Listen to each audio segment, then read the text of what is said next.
Hi, everybody. I'm going to attempt to read a short story, untitled, not quite finished, but anyhow, I'm going to share anyway. The early morning mist, smelling of sweet, strong fragrances of jasmine and roses, my favourite scents within this universe, coming from my bedroom window as I sleepily tried to open my eyes, disappointed to be disturbed by a flock of kookaburras laughing high in the iron-bark trees. Me, hazily thinking what the private joke was about among them, while the sun peeked through my curtains. Oh, what a joyous morning! I wasn't ready to greet the day yet, annoyed that I was rudely awoken by Mother Nature's noises that jounced my brain back into reality after having a very strange dream the night before. Oh, why did I have to be awoken from such pleasantries? Sliding myself up against my floral pillows, trying to make sense of last night's dream, piecing together the whole rendition unsuccessfully of the unfinished interlude. Who knows? It could be my future lover. When I closed my eyes, I could still see him.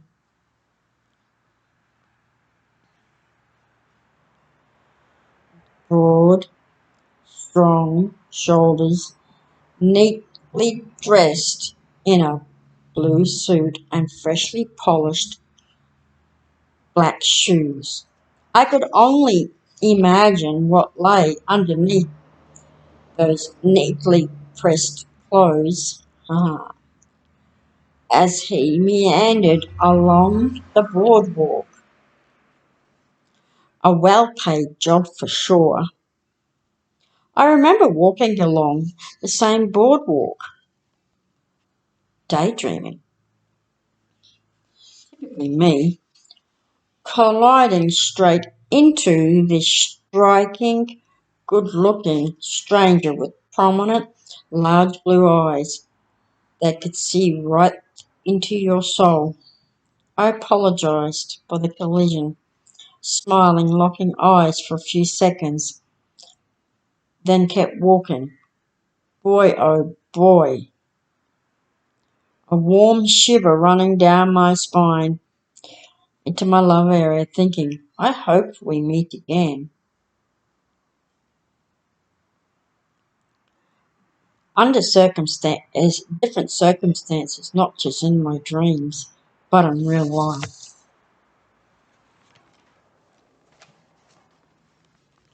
I sleepily clambered out of my bed and headed for the bathroom, needing to freshen up to greet the day.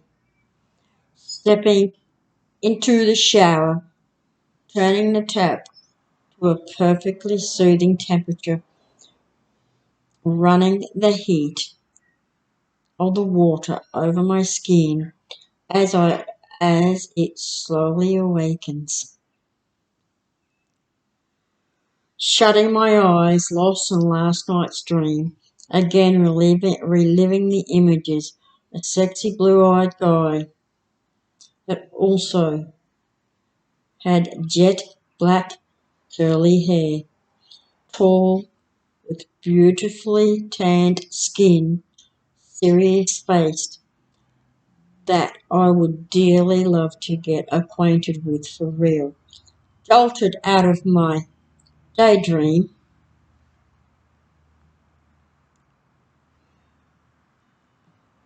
in the shower, my phone rang. My phone was ringing. I quickly stepped out of the shower, hurriedly toweling myself and putting on a sundress with red and white polka dots and spraying one of my favourite perfumes called White Diamonds on my wrist. I needed a coffee and now, putting on the kettle and also preparing a bowl of cereal, sprinkling a little sugar and pouring almond milk over it while still talking to my twin sister. Coffee made superbly, taking a sip. Ah, so good.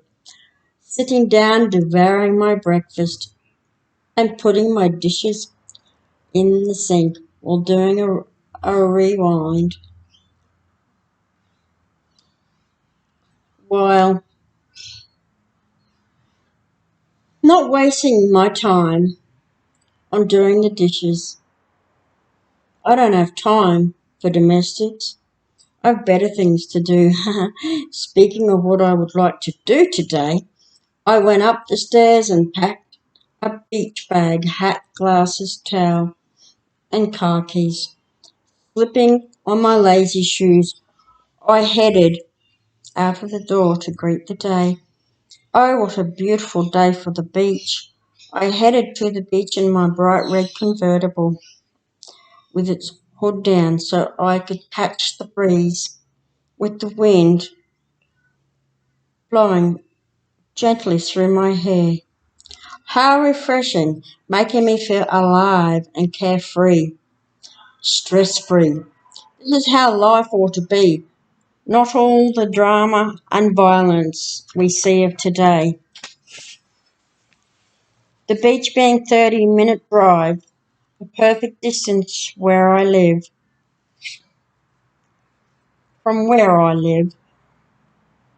cranking up the radio, listening to my favourite channel, Channel 1015, singing along to different melodies, watching that no wallabies jump in front of my car as I do 100 kilometres an hour.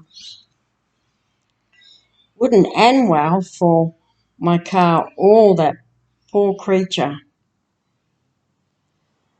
trying to cross the highway.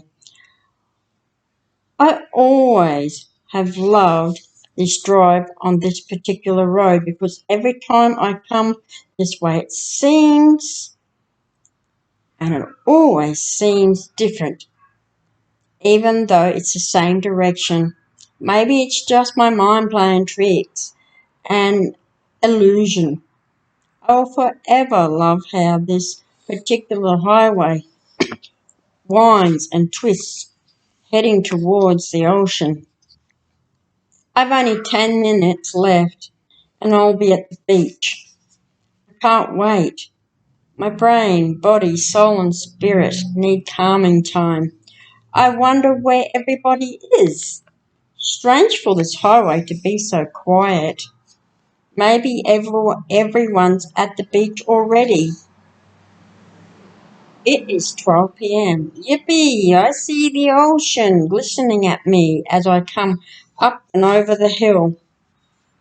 What a sight to behold. Turning left, I only had 5 minutes to go before reaching the main beach.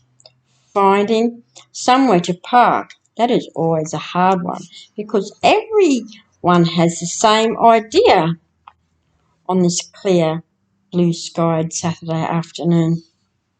You beauty, I found an ideal parking spot right in front of the ocean front. Wow, the ocean completely calm and flat. You could see large ships pushing through the pristine waters, heading towards their destinations. I wish I had binoculars to get a closer look, stepping out of my red convertible, unfolding and stretching my aching body, but at the same time feeling peckish and in need of lunch.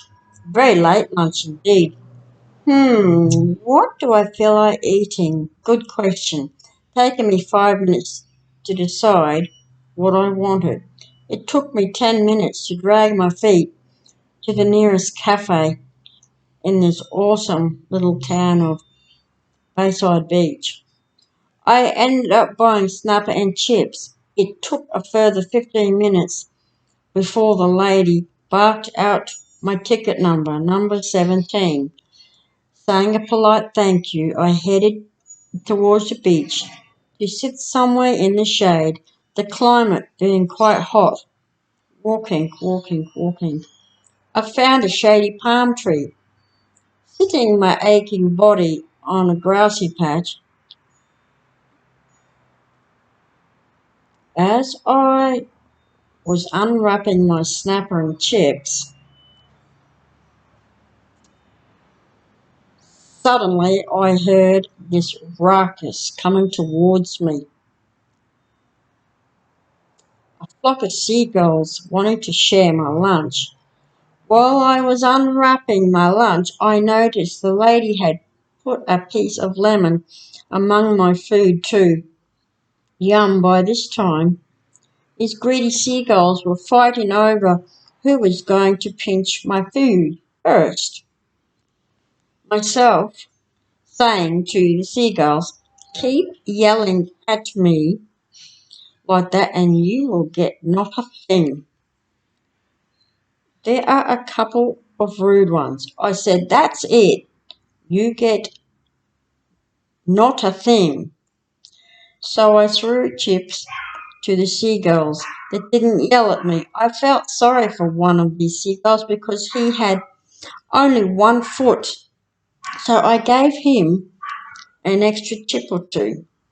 The snapper and chips, perfectly cooked and thoroughly enjoyable. Between me and the seagulls, we ate all of my lunch. Folding up the paper that the fish and chips came in and tossing it in the bin, I went for a stroll along the water's edge of a sea. The water just touching my feet. Oh, how soothing, with a gentle breeze exhaling along my skin. Totally lost in thought, I'm feeling calm and relaxed. My mind miles away again, thinking about that stranger in my dreams last night. Wondering to myself, just who is this serious faced character? This ruggedly well dressed fellow with those piercing blue eyes that could freeze hell. Why did he come into my dream last night? Oh, he smelt so good. His cologne was to die for. I love a man that smells good, clean, and well dressed. Lost in thought, I hadn't noticed that I had walked for miles thinking about my mystery man. Oh, I remembered his name too. Sam Steins is his name. Was in my dream. All I know when my dreams are this vivid,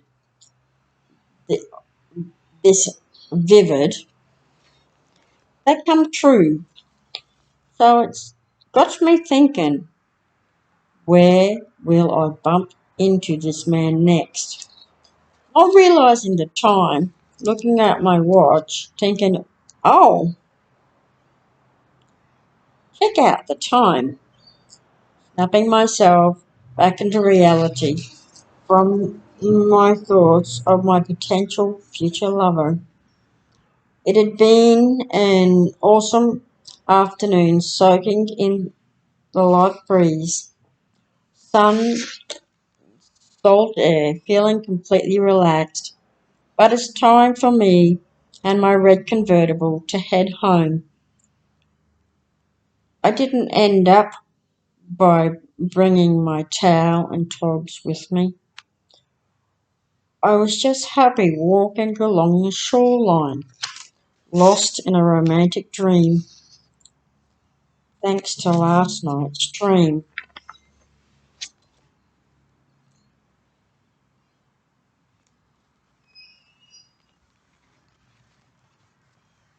That's all for the minute.